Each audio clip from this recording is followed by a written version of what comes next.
In the summer of 1967, I was facing a personal crisis. 5 years previously, I had joined the Royal Scots Greys as a tank troop leader, hoping to see some action. It was the height of the Cold War, and everyone seemed to be on red alert.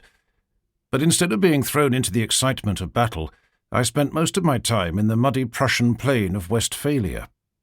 We barely saw any Marxists, let alone fired a weapon in anger.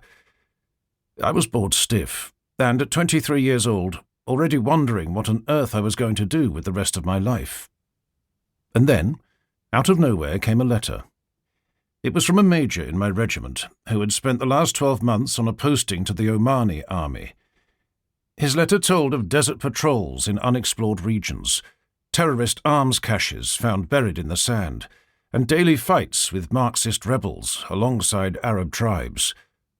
More officers were needed, he said. Why didn't I apply for a posting?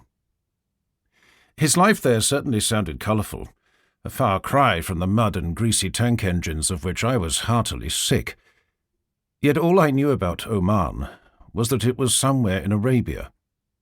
But that one thought immediately conjured up an exciting image.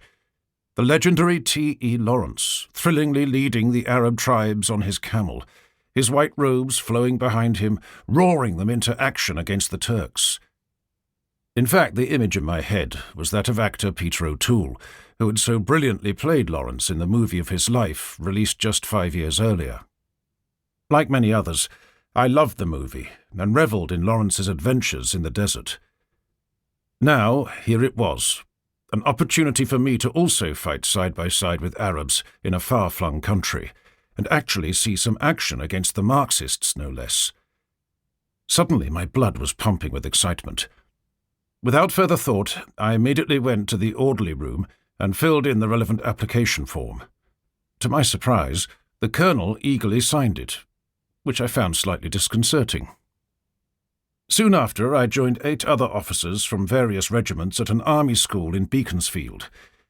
We were there to learn Arabic, of which I didn't speak a word, and to understand what we would face in Oman, of which I knew very little.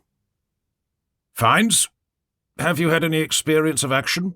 the instructor asked, sensing my fresh-faced innocence. "No, sir," I answered. "None." His bulging biceps twitched in his well-ironed shirt sleeves. "Do you know anything at all of the current situation in Oman?" "Not really, sir," I replied, sensing the rest of the class sigh in dismay. Muttering under his breath, and with a shake of his head, he walked to a map on the wall and set me straight. In June 1967, under Harold Wilson's expert guidance, Britain withdrew from Aden. Within 3 months, the Russian and Chinese imperialists moved into the resulting power vacuum and looked to spread Marxism as far and wide as possible.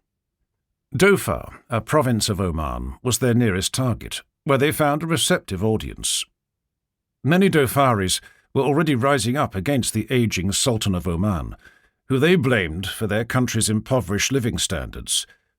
Oil had been discovered in 1964, and the country suddenly received huge revenues.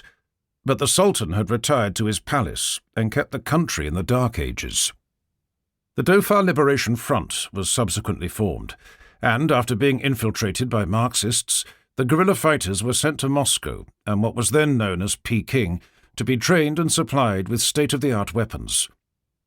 Soon there were over 2,000 insurgents, supported by the Soviet Union, fighting the Sultan's meagre forces in the Dhofar Mountains. Revolution looked inevitable, and once Dhofar fell, Oman would follow, along with the rest of southern Asia.